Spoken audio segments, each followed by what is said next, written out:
국민의힘이 천안함장 비난 발언으로 논란을 빚은 민주당 권칠승 수석 대변인을 국회 윤리특위에 제소했습니다. 권 대변인은 천안함 생존장병을 만나 상처를 줬다면 죄송하다는 뜻을 밝혔지만 민주당 내에서도 파장은 이어지고 있습니다. 오늘 아침 출근길 분당선 순회역에서 에스컬레이터가 역주행하며 14명이 다쳤습니다. 오작동으로 추정되는데 자세한 사고 발생 원인은 아직 조사 중입니다. 보석으로 풀려난 박희영 용산구청장이 오늘 정상 출근하면서 이태원 참사 유가족들이 구청장실을 찾아가 항의 시위를 벌였습니다. 재판에 영향을 줄 거라며 사퇴를 촉구했는데 박 구청장은 업무를 이어가고 있습니다. 부산 돌려차기 사건 가해자가 구치소에서 피해자의 주소를 외우며 보복을 언급했다는 사실이 알려지자 교정당국이 조사에 착수했습니다.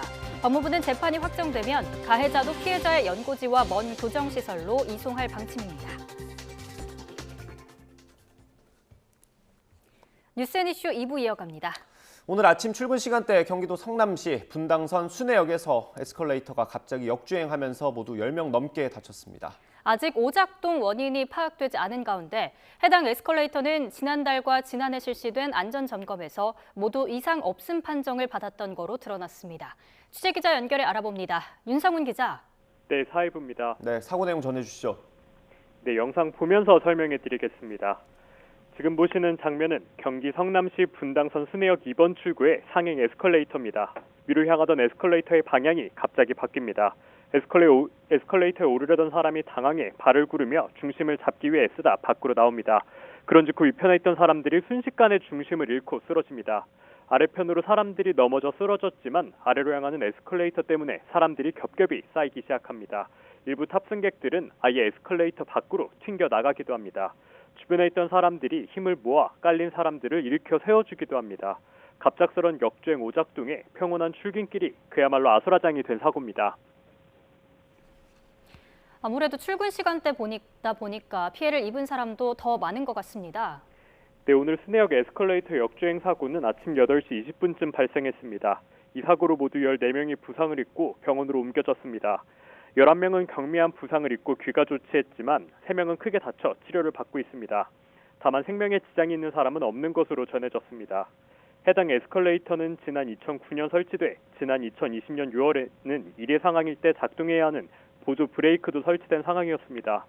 심지어 지난달 10일 월간 점검에서 에스컬레이터 보수업체는 이상 없음으로 판단했고 지난해 9월 진행된 한국승강기안전공단의 정기 검사에서도 이상 없음으로 합격 판정이 나오기도 했습니다.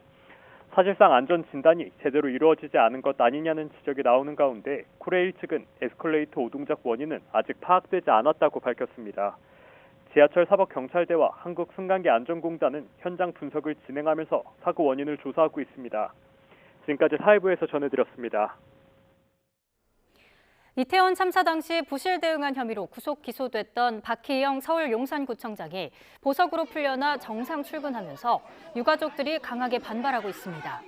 이태원 참사 유가족 측은 오늘 오전 박 구청장의 출근을 저지하기 위해 용산구청을 방문했습니다.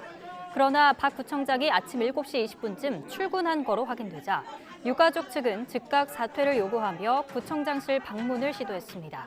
이를 막는 구청 직원들과 유가족 측 사이에 충돌이 빚어지면서 문 잠금 장치 등 시설물 일부가 파손되기도 했습니다. 서울 서부지방법원은 어제 서약서 제출과 주거지 제한, 보증금 납입 등의 조건으로 박 구청장의 보석을 허가했습니다. 사회적 대화기구인 경사노의 참여 중단을 선언한 한국노총이 정권 심판 전면 투쟁을 선언했습니다. 한국노총은 오늘 용산 대통령실 집무실 앞에서 기자회견을 열고 한국노총 최대산별위원장과 사무처장에 대한 폭력 진압과 구속은 한국노총을 사회적 대화의 주체이자 상대로 인정한다면 결코 일어날 수 없는 폭거라고 비판했습니다. 그러면서 윤석열 정부의 법과 원칙은 공권력을 무기로 노동계를 진압해 굴복시키겠다는 말과 다르지 않다며 노동자 전체를 적대시하며 탄압으로 일관하는 정권을 심판하겠다고 밝혔습니다. 한국노총은 앞서 경사노위 탈퇴를 선언했습니다. 경제사회노동위원회는 대통령 직속의 노사정 사회적 대화 기구입니다. 지난 1998년 1월 노사정위원회로 출범했고 지난 2018년 11월 지금의 이름을 갖게 됐습니다. 어떤 일이 있었는지 화면으로 보겠습니다. 민주노총은 1999년 일찌감치 대화에서 발을 뺐지만 한국노총은 몇 차례 탈퇴와 복귀를 반복하긴 했어도 대화의 끈을 이어왔습니다. 지난 2016년 박근혜 정부 시절에는 이른바 쉬운 해고를 가능하게 하는 저성과자 해고와 취업규칙 변경 등 노동시장 유연화에 반발하며 탈퇴한 적이 있습니다. 하지만 2018년 노사정위가 경사노위로 재편된 뒤로는 대화 테이블을 떠난 적이 없습니다. 이번 대화 중단 선언은 경찰의 강경 진압에서 비롯됐지만 누적된 정부와의 갈등이 폭발한 거라는 분석도 있습니다. 한국노총의 목소리 들어보겠습니다. 이열진의 사퇴의 이면에는 윤석열 정권의 뿌리 깊은 노동 혐오와 정치적인 계산, 술수 이런 것들이 숨어 있다고 판단됩니다. 한 번의 뜨거운 투쟁이 아니라 정권 내내 강력하고 끈질기게 지속해 나가겠습니다. 다만 한국노총이 이번에 탈퇴가 아닌 전면 중단을 결정한 건 대화 재개 여지를 남겨놓은 거란 해석도 있습니다. 탈퇴 여부는 김동명 위원장을 포함한 집행부의 몫으로 들어간 상황입니다. 경사노위는 전쟁 중에도 대화는 한다며 복귀를 촉구했습니다. 하지만 한국노총은 앞서 전해드린 대로 오늘 대통령실 앞에서 정권 심판 투쟁을 선언했습니다. 상대적으로 정부와 대화에 열려있다는 평가를 받은 한국노총마저 대화를 외면하면서 노정관계의 드리운 먹구름이 더 짙어지는 모습입니다. 전국 철도 노동조합이 오늘부터 일주일 동안 국토교통부의 철도 쪼개기 민영화와 수서 고속철도 부당 특혜를 규탄하기 위해 준법 투쟁에 돌입하면서 일부 열차 운행이 일시 중단되거나 지연될 걸로 예상됩니다.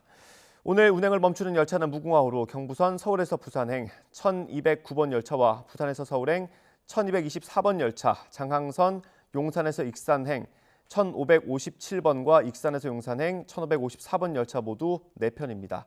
해당 열차를 예매한 고객에게는 개별적으로 문자 메시지가 전송되고 열차 운행 지연 정보는 코레일 홈페이지를 통해서 확인할 수 있습니다.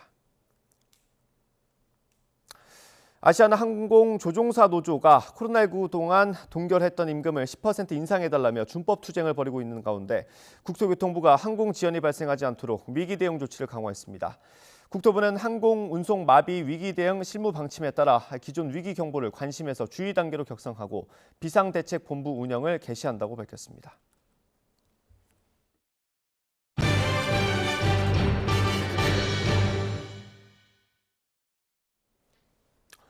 또래 여성을 살해한 혐의를 받는 정유정의 사이코패스 검사 결과 연쇄살인마 강호순보다 높게 나온 걸로 알려졌습니다. 김종호 기자의 보도입니다. 신상 공개가 결정되고 처음 모습을 드러낸 순간 정유정은 이어지는 질문을 자르듯 기계적인 말을 내뱉었습니다. 신상 공개가 됐는데 여기에 대해서 어떻게 생각하십니까? 할 말이 없습니다. 죄송합니다.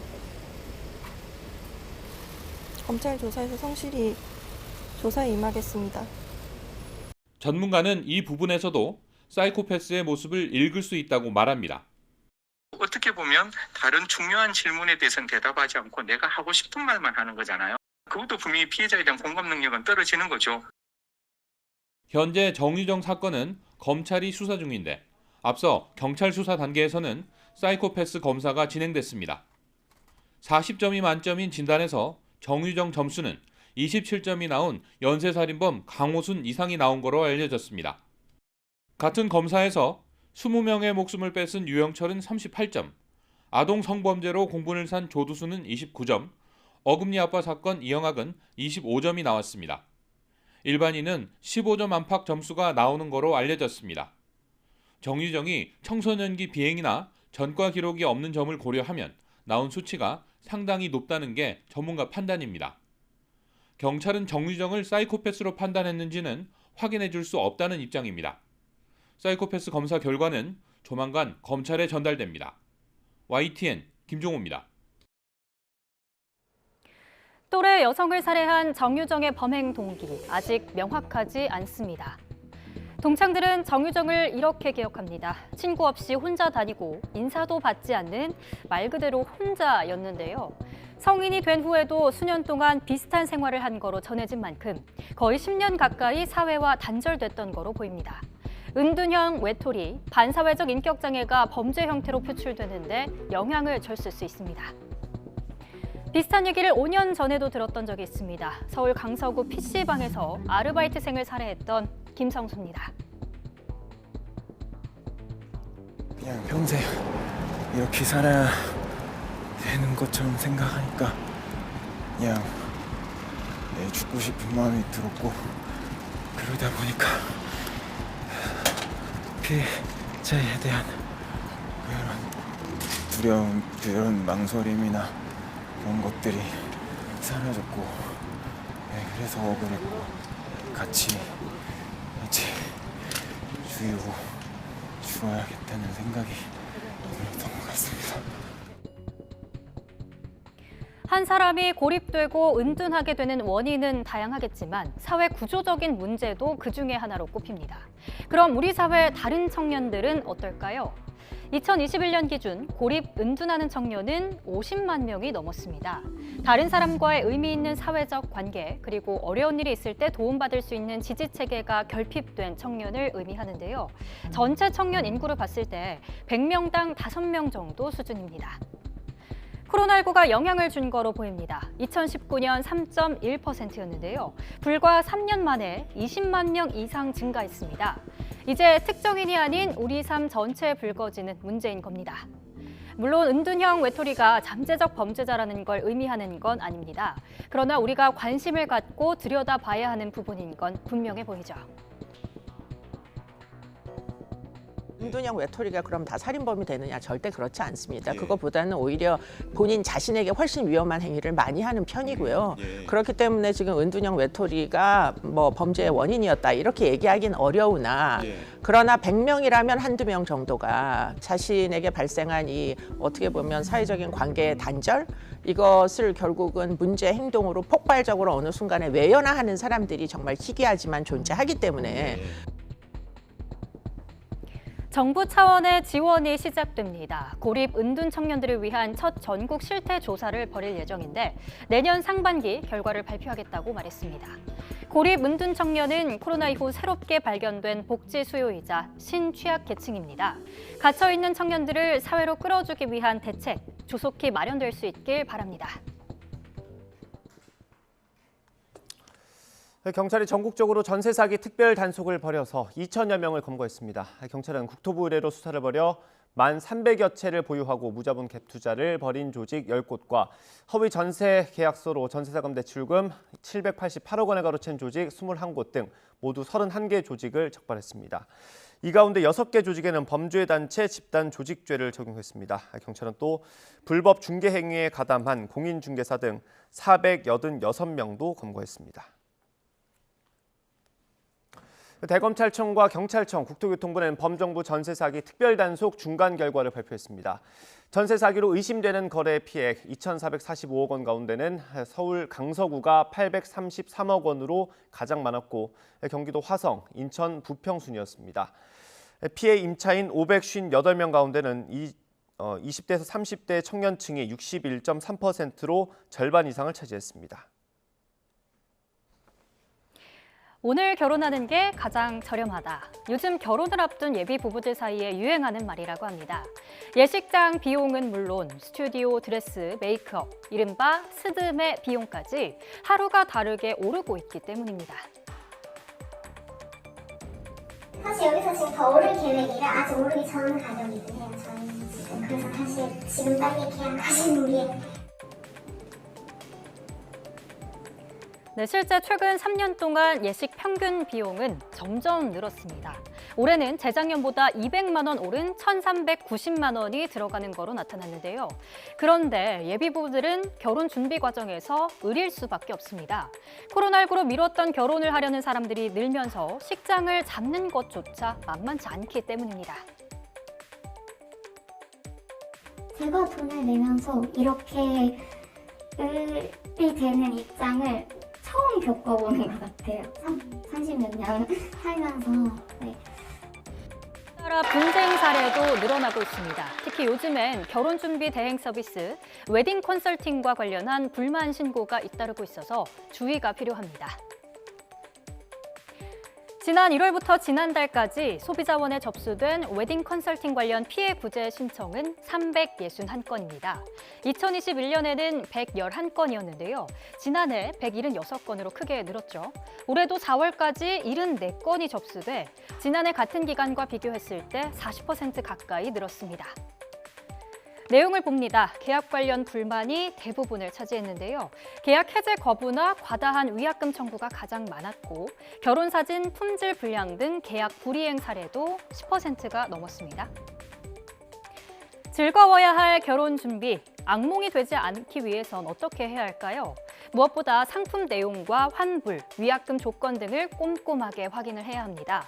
또 비용을 결제할 때 되도록 신용카드 할부 거래를 이용하는 게 좋은데요. 사업자가 정당한 계약 해제 요구를 들어주지 않거나 이행하지 않으면 신용카드사에 알려 대금 결제를 거부할 수 있고 결혼 박람회에서 계약하는 경우도 14일 이내 청약 철회권을 행사할 수 있는 경우가 많기 때문에 꼭 유념하시는 게 좋겠습니다. OECD가 올해 세계 경제 성장률을 상향하면서 우리나라 전망치는 1.5%로 소폭 내렸습니다. 특히 세계은행은 내년 미국과 중국 모두 경제 성장률이 올해보다 낮을 것으로 전망해서 우리 경제에 먹구름을 들이우고 있습니다. 이승은 기자입니다.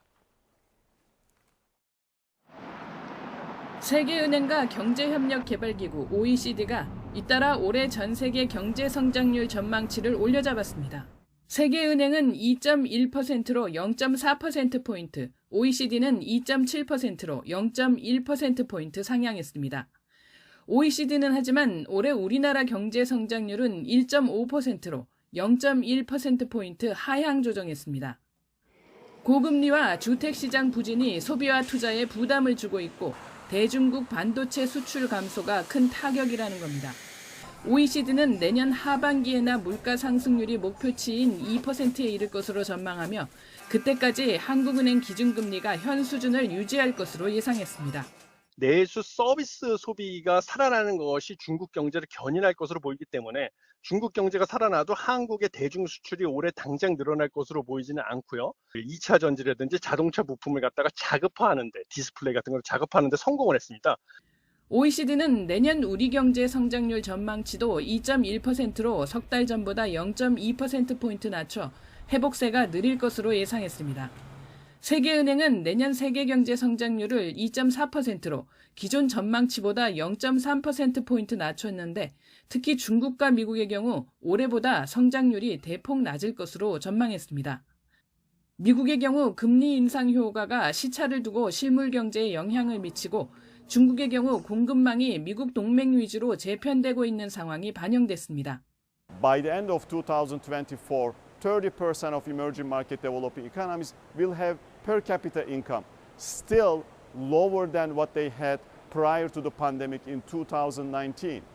수출 다변화에 속도가 붙지 않으면 우리 경제는 내년에도 큰 폭의 회복세를 보이긴 힘들 것으로 보입니다. YTN 이승은입니다. 윤석열 대통령이 반도체 경쟁은 산업 전쟁이라며 국가가 총력전을 펼쳐야 한다고 강조했습니다. 민관이 힘을 합쳐서 기업과 투자, 인재들이 모두 모이도록 제도 설계를 잘하고 인프라를 잘 구축해야 한다고 말했습니다. 윤 대통령의 비상경제 민생회의 발언 들어보겠습니다. 반도체 전쟁에서 우리가 승리하려면은 민간의 혁신과 정부의 선도적 전략이 동시에 필요합니다. 기업과 투자, 유능한 인재들이 다 모이도록 정부가 이 제도와 제도 설계를 잘하고 인프라를 잘 만들어야 됩니다. 이거는 기업 혼자 해결할 수 없는 문제고 국가가 미국을 비롯한 이 우방국들과의 협력을 강화하고 긴밀한 소통을 통해서 풀어가야 할 문제입니다. 종합적으로 말씀을 드리면 반도체 경쟁은 산업 전쟁입니다. 그리고 국가 총력전입니다. 그래서 민관이 원팀으로 머리를 맞대고 이 도전 과제를 헤쳐나가야 할 것입니다.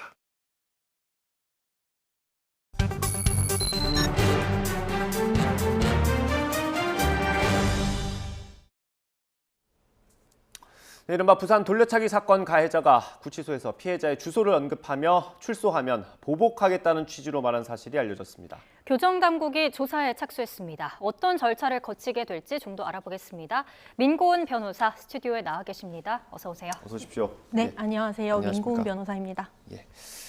일단 이 부산 돌려차기 사건의 가해자가 이런 보복 예고성 발언을 했다는 게 알려졌고요. 법무부가 어제 바로 조사를 하겠다고 발표했습니다. 이 발언 관련해서 피해자가 라디오 인터뷰를 했는데 그걸 들어보고 저희가 대담을 시작하겠습니다. 구치소 동기분한테 이제 그분은 이제 일찍 나오셨기 때문에 그래서 그분한테 얘기를 해봤더니 제가 사건 이후에 이사한 주소를 그 가해자가 알고 있는 거예요. 아, 이사 가셨어요? 그 오피스텔에서 이사 가셨는데 그 주소를 가해자가 알고 있대요? 네. 그 얘기를 구치소 동기가 해요? 그러니까 그 사람이 구치소 안에서 계속 달달 외우고 있대요. 그래서 아니 제가 이런 아파트 이름을 들었는데 사실 뭐 거기 사시냐 이렇게 물어보시는 거야. 그래서 저는 그때 소름이 돋더라고요. 그 사람이 계속 뭐 탈옥해서 배로 때려 죽일 거다 막 이런 얘기를 하고 있는데 그 얘기가 저는 왜 섬찟했냐면 그 지금 가해자가 부산구치소에 있는데 제가 가까이 살아요. 그래서 그게 조금 소름이 돋더라고요. 이사간 주소를 그 구치소에 계속 수감돼 있는 그 남자가 그 범인이 어떻게 알았을까요? 제가 봤을 때는 아마 민사로 이제 정보를 받았던 게 민사 소송을 지금 하고 있으니까 거기서 네. 그래서 주민등록번호나 뭐 모든 걸 지금 달달 외우고 있대요. 뭐 보복해가지고 뭐 배로 때려 죽이겠다 이런. 네. 이렇게 가해자가 수감이 돼 있는데도 나중에 나가면 뭐 보복을 하겠다 이렇게 말하는 경우들이 좀 잦습니까? 어때요? 네, 없지 않은 것은 아닙니다. 지금처럼 직접적으로 보복해서 배를 때려 죽이겠다 이렇게 말을 하는 경우도 있고 간접적으로 잘 지내고 있느냐, 구치소나 교도소에서 나가면 너를 만나러 가겠다, 잘 지내고 싶다 이런 식으로 간접적으로 예고를 하는 경우도 있습니다. 네, 관련해서 법무부가 조사에 착수를 했습니다. 수용자에 대한 조사는 어떻게 이루어지는 겁니까? 네, 법률적인 부분에 대한 이야기부터 해드려야 될 것 같은데요. 형 집행 및 수용자의 처우에 관한 법률 107조 제1호에서는 형법, 폭력행위 등 처벌에 관한 법률, 그 밖에 형사 법률에 저촉하는 행위가 있을 때 징벌을 부과할 수 있다라고 하고 있고요. 사법경찰관리의 직무를 수행할 자와 그 직무 범위에 관한 법률 제3조 제1항에서는 교도소장이나 구치소장은 그 안에서 발생하는 범죄에 대해서 사법경찰관의 직무를 수행한다라고 규정하고 있습니다. 즉, 이 형사 범죄에 해당할 수 있는 것들이 발생했을 때 조사가 진행될 수 있다라고 이해하시면 됩니다. 그럼 이게 이해가 조금 어려울 수도 있을 것 같은데 어쨌든 지금 수용된 사람과 밖에 있는 사람의 일이고요. 그 수용자가 말한 게 전해진 거 아니겠습니까? 그 사이에서 발생할 수 있는 어떤 형법 위반을 따져야 되는 건데 이런 발언만으로 좀 성립될 수 있는 죄들이 있을까요? 협박죄를 고려를 해볼 수가 있는데요. 그런데 지금 사안에서는 조금 문제가 될 수 있는 것이 협박은 해악을 피해자에게 고지를 해야 됐는데 가해자가 피해자에게 고지했느냐가 문제가 됩니다. 만약에 피해자가 전달받은 그 같이 구치소 동기라는 그분에게 그 가해자가 협박을 해달라, 내가 한 말을 전해달라라고 했다면 협박죄의 공범이 될 수 있겠지만 지금과 같은 사안에서는 피해자에게 도달했다라는 그 부분이 조금 모호한 상황입니다. 그럼 그 부분을 지금 일단 교정당국이 밝혀야 되는 거잖아요. 그 조사 과정은 어떻게 됩니까? 네, 조사 과정은 첫 번째로는 이제 사실 조사를 하게 됩니다. 어떠한 일이 일어났는지를요. 그래서 사실이 확정되면 이 사실이 징벌을 부과할 수 있는 사안인지 형사처벌이 가능한 사안인지를 이제 판단을 하게 됩니다. 네, 조사를 했는데 그게 사실로 확정이 됐으면 징계가 이루어집니까? 네, 사실로 확정된다 하더라도 지금과 같은 사안에서는 피해자에게 도달되었느냐라는 것이 또 하나의 그런 법리적인 문제가 하나 남게 됩니다. 만약 그것까지도 충족을 하게 된다면 그때는 징벌위원회의 의결로 그 징벌 부과는 가능한데 앞서 말씀드린 것과 같이 피해자에게 도달했느냐의 부분이 지금 증명이 되지 않는다라고 보입니다. 그 수용돼 있는 사람이 어떤 이런 보복 예고나 어떤 물리적인 뭐 가해 어려울 수 네. 있겠지만 뭐 주변에 또 수용자들과의 네. 충돌이 있을 수 있잖아요. 그런 걸로 추가로 형법에 저촉이 돼서 좀 재판에서 확정이 되거나 형이 확정되거나 그런 일이 있습니까? 네, 최근에 언론 보도를 통해 알려져서 많이 아실 것 같은데요. 교도소 내에서 그 사람이 사망한 범죄가 발생을 했는데요. 폭행 등으로 인해서 사망한 것으로 밝혀졌는데 그때 그 가해자가 무기징역을 선고받은 자였는데 법원에서는 무기징역을 선고한 자에게 무기징역을 또다시 선고하는 건 의미가 없다라는 취지로 사형을 선고하기도 했던 사례가 있었습니다. 예. 뭐 아까 피해자 발언에도 들으셨지만 가해자가 수용돼 있는 곳이 부산구치소. 네. 이게 피해자의 집과 굉장히 가까운 위치라고 네. 했잖아요. 이렇게 법무부가 재판이 확정됐을 때 피해자 네. 연고지와 멀리 떨어진 교정시설로 네. 이송할 예정이라고 조치를 네. 취한다고 했는데 이 조치도 어떤 조치인지 설명 좀 부탁드립니다. 네, 그 법무부에서는 형이 확정되면 피해자의 연고지와 먼 곳으로 이감하겠다라고 예. 했는데 이 내용은 형이 확정되기 전까지는 구치소에서 생활을 하고 형이 확정되면 교도소에서 생활을 하는데요. 이렇게 이동하는 절차에서 그 교도소의 위치를 피해자의 연고지와 먼 곳으로 하겠다라고 결정한 것으로 그 부분을 고려한다라고 보입니다. 예, 이게 보통 이제 수용자가 그 교정시설로 들어가게 되면 어떤 기준으로 배치를 합니까? 지역에 전국에 다 퍼져 있잖아요. 네. 기준을 어떻게 둡니까? 네, 수용자 이송 지침에 따르면은요, 수용자의 이송 교도소 지정은 가급적 연고지에서 가까운 교도소 등으로 정함을 원칙으로 한다. 다만 조직폭력 범죄와 마약사범은 그러하지 않는다라고 해서 원칙은 그 피고인 수용자의 연고지를 기준으로 한다라고 보시면 됩니다. 그러니까 피고인 원래는 피고인이 살고 있던 곳에 네. 주로 이제 수감을 하는데 지금의 경우에는 형이 만약에 확정되면 법무부가 피해자와 멀리 떨어진 곳으로 하겠다는 건 나름대로 어떤 그 대책을 내놓은 거라고 봐야 됩니까? 네, 그렇다고 볼 수 있습니다. 네, 원칙적으로는 그 피고인의 연고지를 기준으로 해서 배정을 하니까요. 그럼 이런 기준을 좀 세워놓고 앞으로도 그렇게 하는 게 좀 네. 필요할 수도 있습니까? 어떻습니까? 네, 피해자 보호의 측면을 바라본다면 이 부분에 대해서도 네, 고려해 볼 필요성은 있다고 생각이 됩니다. 네. 가장 궁금한 게요. 네. 가해자가 피해자의 심지어 이사한 집 주소였고 친한 친구에게도 말하지 않았다라고 하더라고요. 네. 이 주소를 어떻게 알았을까요? 지금 피고인이 구속되어서 구치소에 있는 상황이라는 점을 고려하면 피해자 측에서 민사소송을 진행했을 때 그 민사소송 기록 안에 피해자의 인적 사항이 기재되면서 그것이 노출된 것이 아닌가라고 생각이 됩니다. 이게 예전에도 비슷한 사례들이 기사화가 많이 됐던 것 같아요. 네. 근데 제가 만약에 민사소송을 하면 네. 제 개인정보를 다 그 원고 피고인가요? 피고에게 다 공개를 해야 되는 상황인 거죠? 네, 상대방이 피고인데요. 예. 법원에서 그 개인정보 보호 강화를 근거로 해서 재판서 양식에 관한 예규를 개정하면서 민사 판결문에는 주민등록번호는 기재하지 않고 성명과 주소만 기재하도록 하고 있습니다. 물론 동명이인이 있을 때는 생년월일이나 한자 성명을 기재를 하기는 하는데요. 그런데 성명과 주소는 필수적으로 기재를 해야 한다라는 것입니다. 근데 재판부에 뭐 제가 네. 소송을 맡겨야 되는 상황이니까 재판부에 알리는 거는 이해가 네. 되는데 굳이 피고까지 알려야 되는 이유가 있습니까? 당사자를 특정하기 위함인데요. 그러니까 이름만 있는 경우에는 동명이인이 있을 수 있고 하다 보니까 이름과 주소로서 당사자를 특정하겠다라는 것입니다. 근데 말씀하신 것처럼 그러한 문제점이 발생을 할 수 있기 때문에 지금 형사소송 절차 안에서는요, 성폭력 범죄 같은 경우에는 가명조서를 사용합니다. 그래서 피해자의 이름을 가명으로 사용하고 피해자의 인적사항을 모두 노출하지 않는 형태인데요. 형사 절차에서? 네. 그런데 그때에도 피해자를 특정해야 하는 문제는 발생합니다. 그렇기 때문에 신원관리카드라고 해서 별도의 그런 인적사항을 관리하는 문서들을 만드는데요. 이것을 민사소송 절차에도 도입하면 어떨까라는 생각이 듭니다. 네. 그래서 이게 성범죄의 경우에 그렇게 한다는 거잖아요. 네, 근데 맞습니다. 그 성범죄가 아니라 그냥 뭐 상해든 뭐 그런 분들도 네. 불안할 수가 있잖아요. 민사소송 맞습니다. 할 경우에 네. 그것까지 좀 확대할 필요는 없습니까? 맞습니다. 그래서 이 피해가 우려되기 때문에 그렇게 그 개인 정보를 보호해야 할 필요성은 사실 범죄와 관계없이 필요하다고 볼 수 있습니다. 네, 그래서 피해자가 더 두려울 수밖에 없을 네. 것 같아요.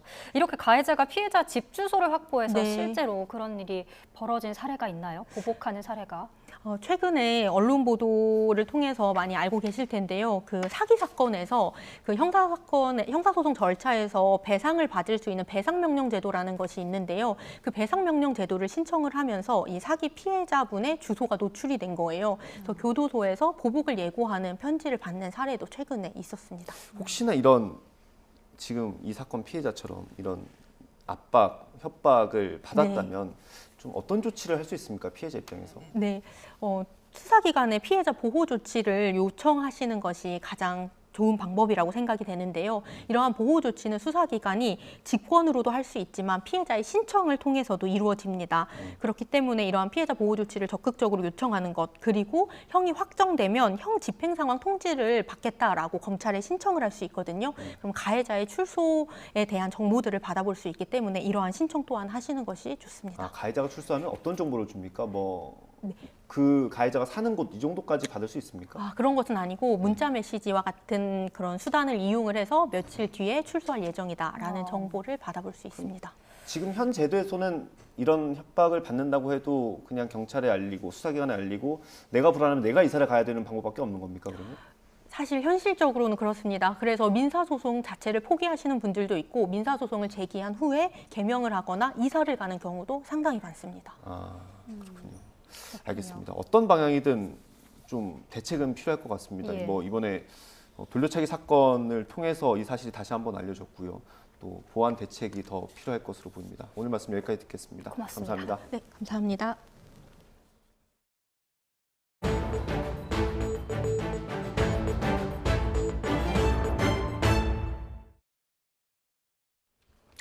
WBC 대회 중 유흥주점을 찾아 술을 마신 대표팀 투수 3명이 사회봉사와 벌금 징계를 받았습니다.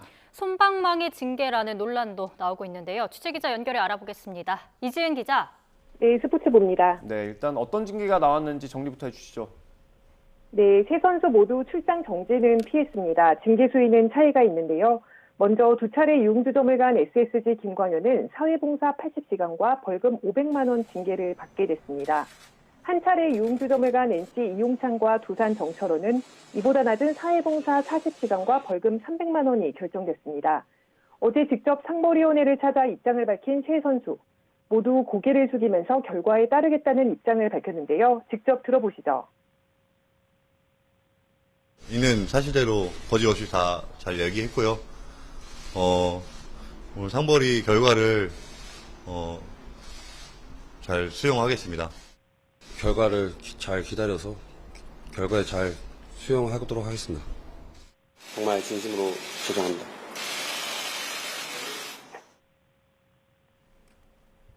선수들의 음주 사실 어떻게 결론 난 겁니까? 네, KBO는 먼저 선수들에게 경위서를 받은 뒤 대면 조사도 진행했습니다. 또 해당 유흥주점에도 이들이 출입한 시간, 그리고 여종업원이 동석했는지 등을 확인했습니다.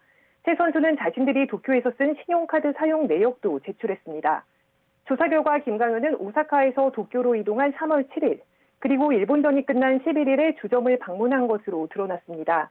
또 정철원은 11일에 김광현과 함께 주점을 찾았고 이용찬은 둘과는 별도로 이곳에 간 것으로 확인됐습니다. 처음 제기됐던 의혹처럼 경기 전날 술집에 간 건 아니라는 결론입니다. 앞서 파무니코 지자 3명 모두 지난 1일 야구장에서 공개 사과를 했는데요. 여종업원이 동석한 건 아니라고 강하게 부인했습니다. 들어보시죠.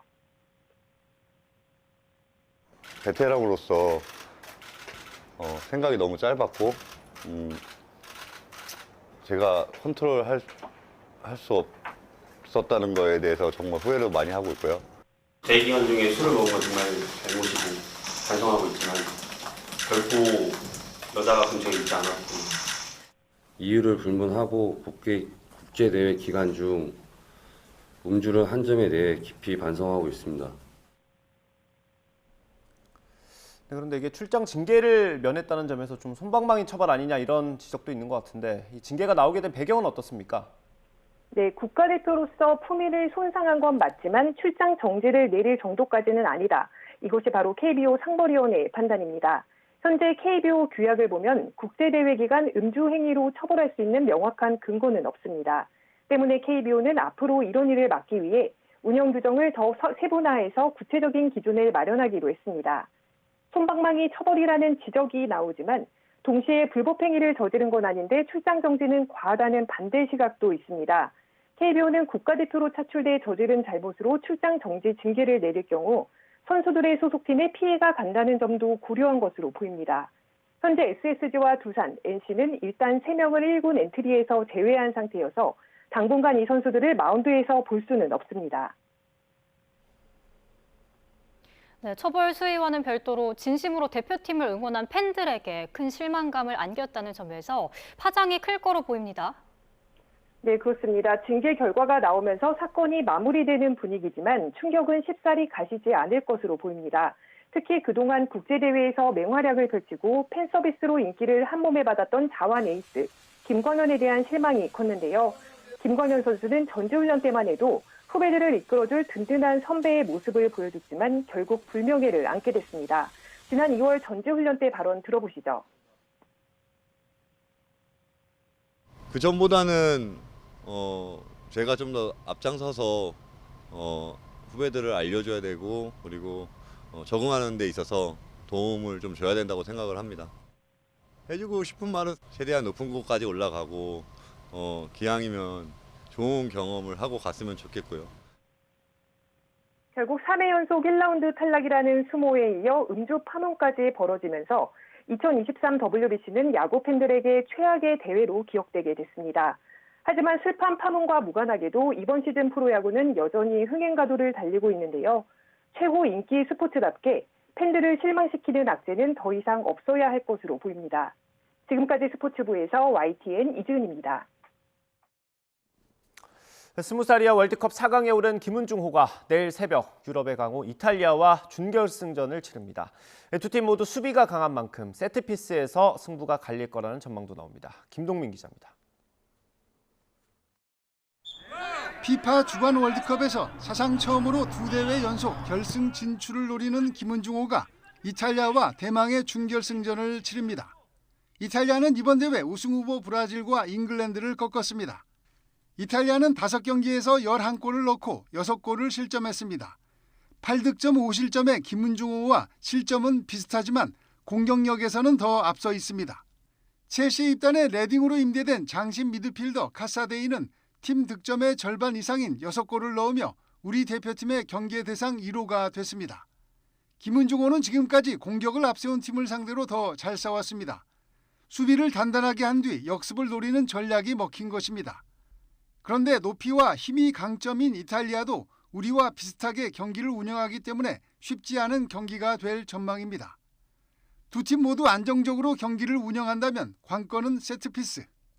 알고도 못 막는 게 세트피스잖아요. 이승호 선수의 킥부터 시작된 최석현 선수의 머리라든가 또 이영준 선수의 또 높이라든가 이런 부분들을 활용한다면 세트피스는 결국 집중력 싸움이고 위치 전정 싸움이고 그렇다는 점에서는 충분히 승산이 있다는 생각입니다.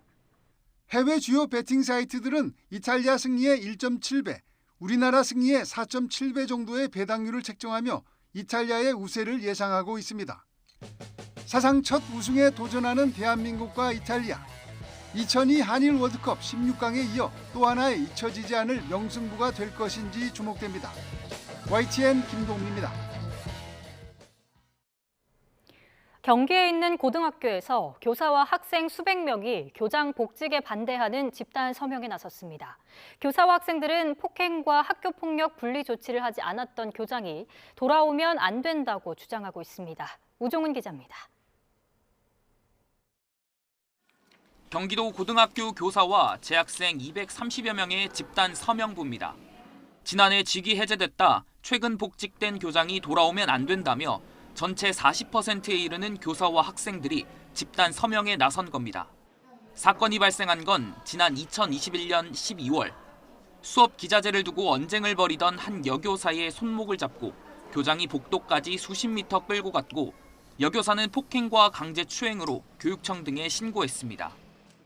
교육청은 교장의 성희롱 의혹에 대한 자문기관에 심의를 열었고 자문기관에서 혐의가 있다고 판단되어 직위 해제됐습니다.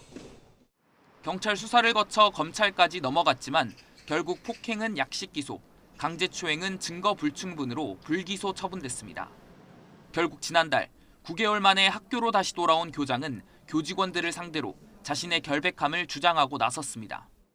교장은 사실 왜곡으로 교육이 훼손되고 있다는 내용의 집단 메시지를 보냈고 이 과정에서 여교사는 2차 피해를 호소하고 있습니다. 이 교장의 복직은 저에게 사형 선고나 다름없었습니다. 그날 저는 사실 죽었다고 생각합니다. 학생들까지 교장 복귀 반대 서명에 동참한 건 여교사 폭행 사건 때문만이 아니었습니다. 교사 폭행과 별개로 지난해 4월 학교에서 발생한 학생 성희롱 피해에 대한 교장의 부실 대처가 있다는 겁니다. 피해를 당한 학생 10여 명이 같은 반 남학생들의 SNS에서 외모를 평가당하는 성희롱이 있었다며 학교에 신고했지만 교장은 외면했다고 주장합니다. 가해 학생들의 학습권을 이유로 피해자들이 분리되기까지 50여 일이나 걸렸고 이 때문에 피해자 한 명이 자퇴했다는 겁니다. 피해 학생은 가해 학생 일부가 강제 전학될 만큼 심각한 사안이라며 직접 반대 서명을 받으러 다녔습니다. 저 사람한테 무엇이 배울 게 있어서 저 사람이 내가 있는 학교에 가장 높은 책임자로 있는 건지 가장 이해할 수가 없었고 그때 있었던 일이 약간 계속 회상되는 것 같아요. 교육청은 수사기관의 판단에 따라 직위 해제 사유가 사라져 복직시킬 수밖에 없었다는 입장입니다. 저희가 특정 누군가를 비호하거나 옹호하고 싶지 않고 관련 규정과 절차에 따라서 공정하게 진행하고 싶다. 이런 원론적인 답을 드리고 싶고 교장은 폭행과 성추행 혐의에 대해선 인정할 수 없고 수사기관에서 판단할 일이라고 밝혔습니다. 또 피해 교사가 2차 가해라고 말하는 메시지 발송은 교사가 일방적인 주장을 반복해 사실관계를 바로잡기 위한 행동이었다고 덧붙였습니다. YTN 우종훈입니다. 대학교 캠퍼스 안에서 쓰레기 수거용 화물차에 치인 학생이 결국 목숨을 잃은 가운데 앞서 학생들이 대학 측에 사고 지점의 위험성을 지적하고 환경 개선을 요구했지만 받아들여지지 않았다는 주장이 나오고 있습니다. 서울 성북구 동덕여자대학교에는 지난 5일 캠퍼스에서 교통사고로 숨진 21살 대학생을 추모하는 공간이 마련됐습니다. 추모 공간을 찾은 학생들은 사고가 난 언덕길이 가파른 데다 평소 차량 통행이 잦아서 학생과 교수들이 학교 측에 위험성을 알리고 개선을 요구했다며 반발했습니다. 이에 대해 학교 측은 사고가 나기 전 언덕길에 나무 계단을 설치하고 주차장을 없애는 등 환경을 일부 개선했다며 교내 시설을 긴급 점검하고 있다고 밝혔습니다.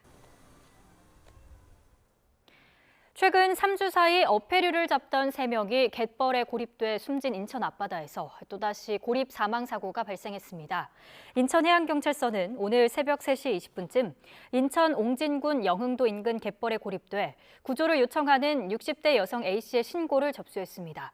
A씨는 1시간쯤 뒤 해안에서 1km 떨어진 지점에서 의식과 호흡이 없는 상태로 발견돼 병원으로 옮겨졌지만 끝내 숨졌습니다.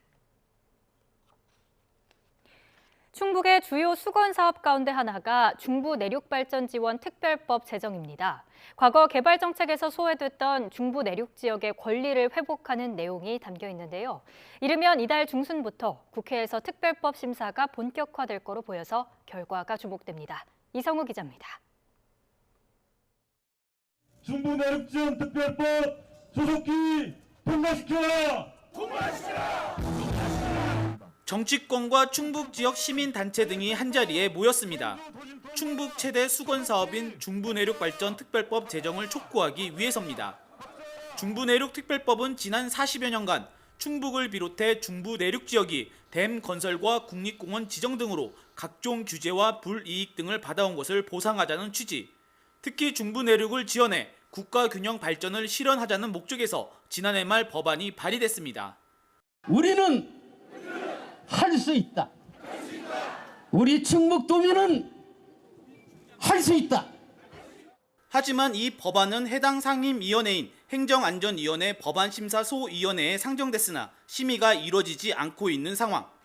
이르면 이달 중순쯤 국회 행정안전위 법안소위 심사가 본격적으로 이뤄질 것으로 보이지만 제때 이뤄지지 않는다면 일정을 고려할 경우 법안이 자동 폐기라는 최악의 상황을 맞을 수 있습니다. 상황이 이렇자 충북 지역 정치권과 행정, 시민단체 등이 법안 제정을 촉구하기 위해 결집하고 나선 겁니다.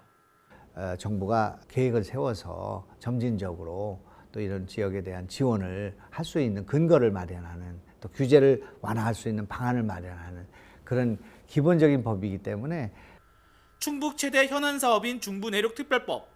충북민관정 공동위원회는 특별법의 연내 제정을 촉구하기 위해 온라인과 오프라인에서 100만인 서명 운동에 들어가는 등 총력을 기울이고 있습니다. YTN 이성호입니다. 먹이를 찾아 차 안에 들어갔다가 그대로 갇혀버린 야생곰이 사람들의 도움으로 무사히 자연으로 돌아갔습니다. 화면으로 함께 보시죠. 미국 콜로라도주 에버그린의 한 공원입니다. 뒤집힌 쓰레기통 앞쪽에 소형 트럭이 주차돼 있는데요. 야생동물 관리인이 카메라를 들고 천천히 운전선 쪽으로 다가가 내부를 촬영합니다. 언뜻 잘 보이지 않는데 자세히 보니 덩치가 만만치 않은 흑곰이 안에 있습니다. 차 안에 먹을거리, 게사료가 있었는데 운 좋게 문이 열려 있어 스스로 안으로 들어갔다 갇혀버린 건데요. 관리인이 문을 열고 어서 가라고 소리치자 곰이 쏜살같이 산으로 내달립니다. 공원 측은 곰이 냄새를 맡고 문 여는 방법을 배울 수 있기 때문에 차 안에는 음식을 두지 말라고 조언했습니다. 오늘은 전국의 하늘빛이 잔뜩 흐립니다. 현재 북쪽을 지나는 기압골의 영향으로 경기 북부와 영서 북부 지방에 비가 내리고 있는데요. 잠시 뒤부터는 서울에도 비가 내리기 시작하겠고요. 그 밖에 중부 지방과 경북 지방까지 점차 비가 확대하겠습니다. 오늘 이 지역에 계신 분들은 나오실 때 우산 꼭 챙겨 나오시기 바랍니다. 자세한 레이더 화면부터 살펴보겠습니다. 현재 경기 북부와 영서 북부 지방을 중심으로 약하게 비가 내리고 있습니다. 비는 점차 그 밖의 중부와 경북 북부 지방으로 확대해 내일 새벽까지 이어지겠는데요. 특히 오늘 밤사이 수도권과 영서 지방에서는 시간당 20에서 30mm의 국지성 호우가 쏟아지겠습니다. 예상되는 비의 양은 수도권 많은 곳에 60mm 이상, 영서와 충청 북부에도 최고 50mm의 비가 내리겠고요. 영동과 충청 남부, 경북 북서부에는 5에서 20mm가 되겠습니다. 비가 내리는 동안 곳에 따라 벼락과 돌풍, 우박이 동반되기도 하겠습니다. 오늘은 남부와 동해안을 중심으로 기온이 30도 안팎까지 크게 오르겠습니다. 서울 한낮 기온 26도, 강릉 31도, 광주와 대구는 29도로 예상됩니다. 내일 새벽 한때 호남 지방에서도 5mm 안팎의 비가 조금 내리겠고요. 이후 주말 동안에는 초여름 더위가 이어지는 가운데 중부 지방을 중심으로 소나기가 자주 내릴 전망입니다. 오늘 밤사이 중부지방을 중심으로 시간당 20에서 30mm의 강한 비가 벼락과 돌풍을 동반하며 요란하게 내리겠습니다. 이 지역에 계신 분들은 피해가 발생하지 않도록 시설물 관리와 안전사고에 각별히 유의하시기 바랍니다. 지금까지 서울 상암동에서 YTN 윤수빈입니다. 이상으로 뉴스 앤 이슈 마치겠습니다.